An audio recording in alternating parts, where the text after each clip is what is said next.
अस्सलाम वालेकुम dear students, उम्मीद है आप सब ठीक होंगे।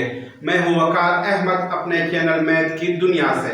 आज हम सॉल्व करेंगे एक्सरसाइज 4.1 का क्वेश्चन नंबर 3 और क्वेश्चन नंबर 3 में आज पार्ट 6 सॉल्व करेंगे। हमारे पास क्वेश्चन है फैक्टराइज और पार्ट 6 में जो एक्सप्रेशन हमें दिया गया है वो है y² + 4y - 12। तो इस एक्सप्रेशन को हमने फैक्टराइज करना है। अब इसको फैक्टराइज करने के लिए सबसे पहले इसको हम सॉल्यूशन में यहां पे दोबारा लिखेंगे। Solution y² + 4y - 12। अब नेक्स्ट स्टेप में हम इसको इस तरह लिखेंगे, y² हम इसी तरह ही लिखेंगे, आखिर में -12 है ये भी हम इसी तरह ही लिखेंगे।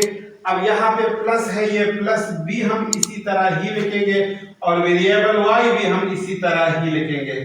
अब इस 4 की जगह हम ऐसे दो नंबर्स देखेंगे कि अगर उनको हम प्लस या माइनस करें तो उनसे हमारे पास 4 आए और उन दोनों नंबर्स के प्रोडक्ट से हमारे पास 12 आए। यहाँ पे 1 मौजूद है और यहाँ पे 12 है। 1 × 12 से आता है 12।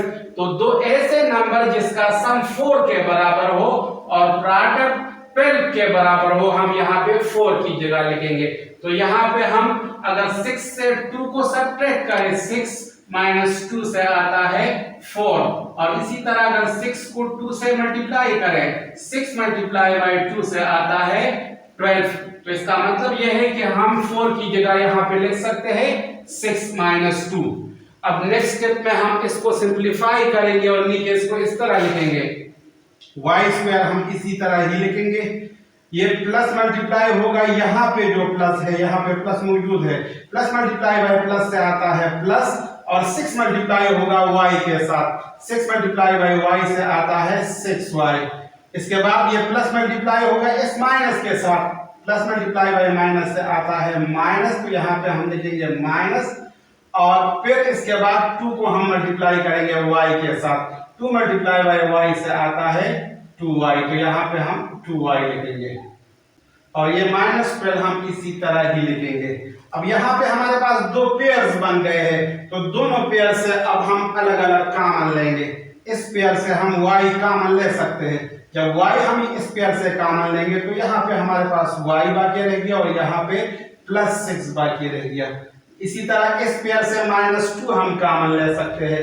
जब -2 हम यहाँ से कॉमन लेंगे तो यहाँ पे हमारे पास y बाकी रह गया और यहाँ पे हमारे पास +6 बाकी रह गया।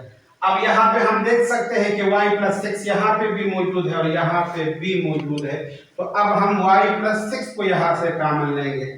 जब y +6 हम यहाँ से कॉमन लेंगे तो यहाँ पे हमारे पास y बाकी रह गया, तो y हम यहाँ लिखेंगे और यहाँ पे हमारे पास -2 बाकी रह गया, तो -2 हम यहाँ पे लिखेंगे। तो ये फाइनल आंसर आ गया इस पार्ट का, y + 6 × y - 2।